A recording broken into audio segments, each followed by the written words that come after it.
देखिए यहाँ आ जाता है आपका प्रॉफिट एंड लॉस का फॉर्मेट। फर्स्ट है आपका single step income statement and second one is आपका multi stage income statement. Single step income statement में क्या क्या दे रखा है आपको? सेल रेवेन्यू दे रखा है, कॉस्ट एंड एक्सपेंसेस। ठीक है, तीन मेन सेक्शंस है, revenue, cost and expenses and net profit after tax.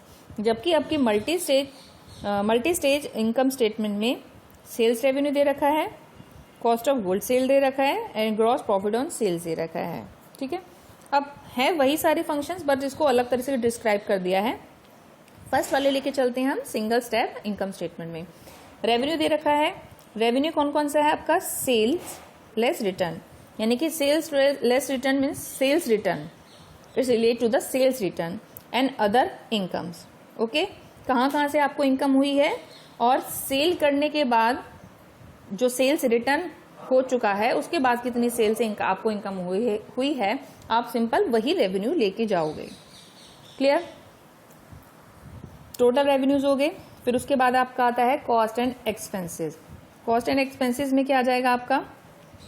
Cost of goods sold, cost of sales जिसमें आ जाएगा आपका opening stock plus purchase minus closing stock. ठीक है, अब एक्सपेंसेस कौन कौन से होते हैं हमारे? ये तो हो गई हमारी कॉस्ट से रिलेटेड बात।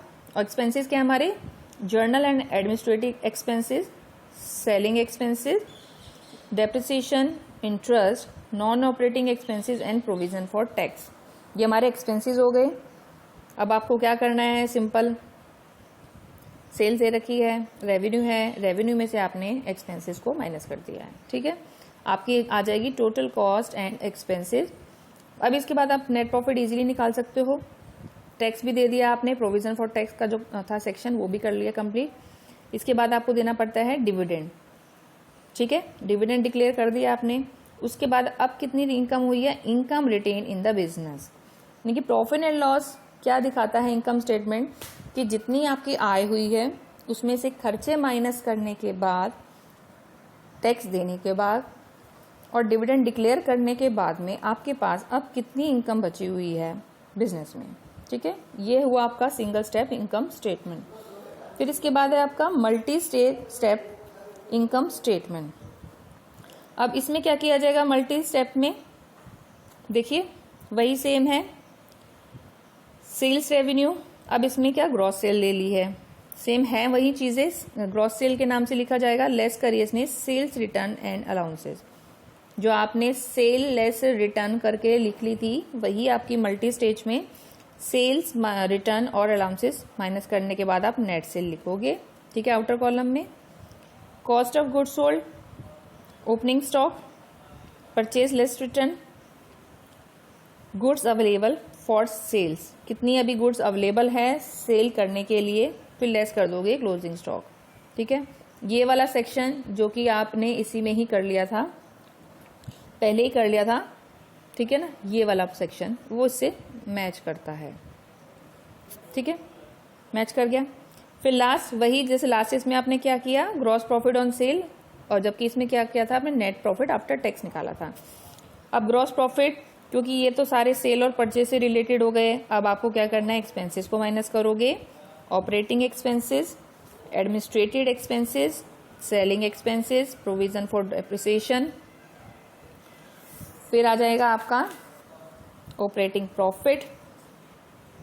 ठीक है, ऑपरेटिंग प्रॉफिट इसके अंदर ऐड कर दोगे आप। अगर कोई रेवेन्यू होता है आपको, अगर कोई इंटरेस्ट मिल रहा है, रेंट मिल रहा है आपको, डिविडेंड मिला है, वो सब आप ऐड कर दोगे।